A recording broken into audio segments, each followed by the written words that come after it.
Friday, the eyes of the world will be on Sochi, a resort town sandwiched between the Black Sea and the Caucasus Mountains.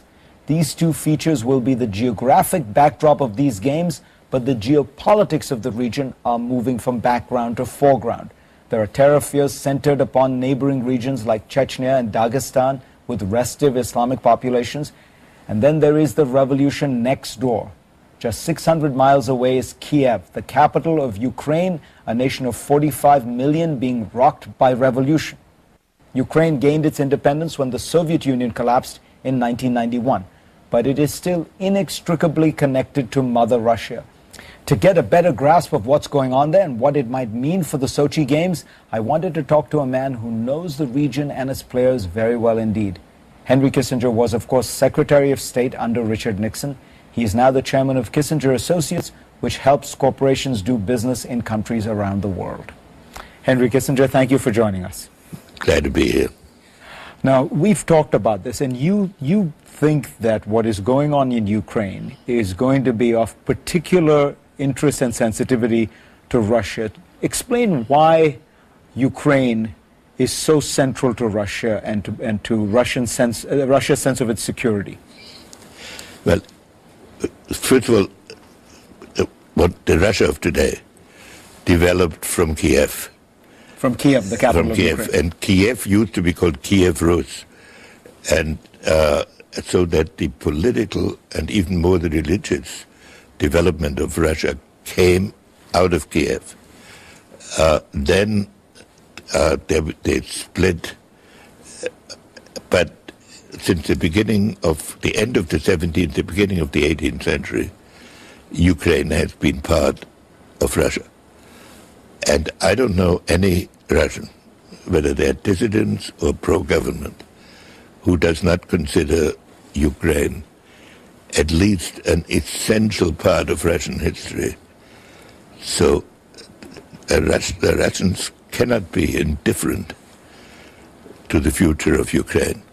Now, I'm strongly in favor of an independent Ukraine and strongly in favor of Ukraine having an organic relationship to Europe.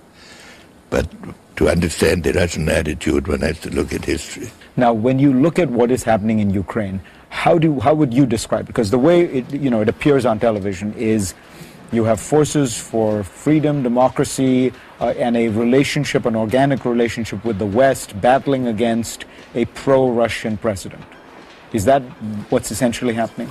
That is not my impression of my acquaintance with it. It's, in essence, a divided country. The eastern part is Orthodox, Russian-oriented. The western part, the further west one gets, is the form of Catholicism and pro-West. Yeah. And pro-West. So I think the opinions are going to be fairly evenly divided.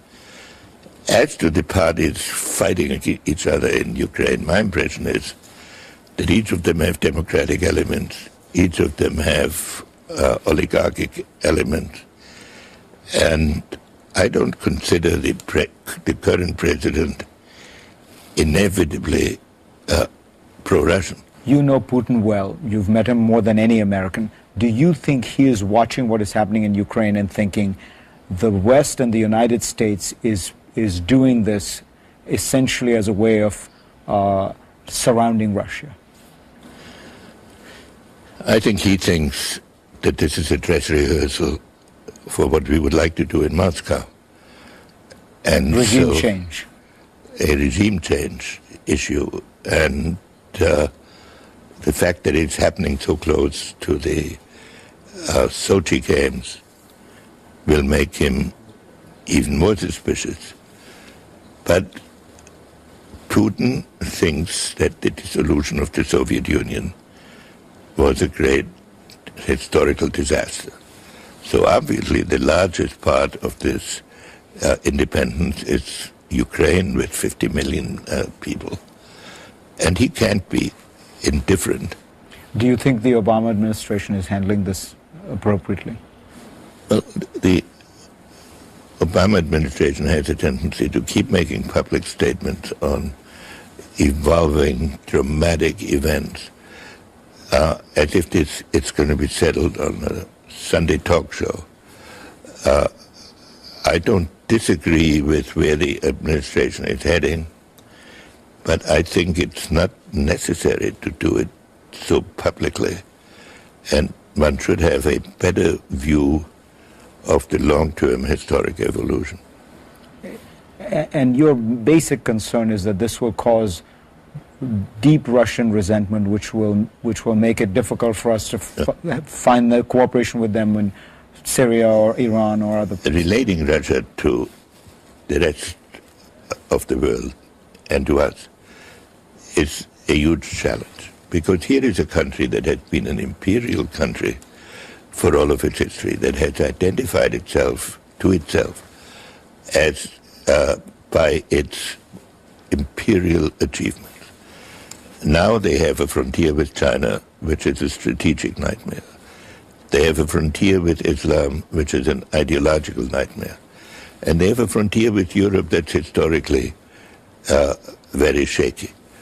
On the other hand, Russian rulers throughout history have governed by giving the impression that they're very important abroad. So how to rally his country while looking fields abroad and yet realizing that huge adjustments are possible, are necessary. I think that is the basic challenge that Putin faces. And it's not in our interest to drive them into a beleaguered attitude where they feel they have to prove what they can do. Gенri Kissendger, pleasure to have you on.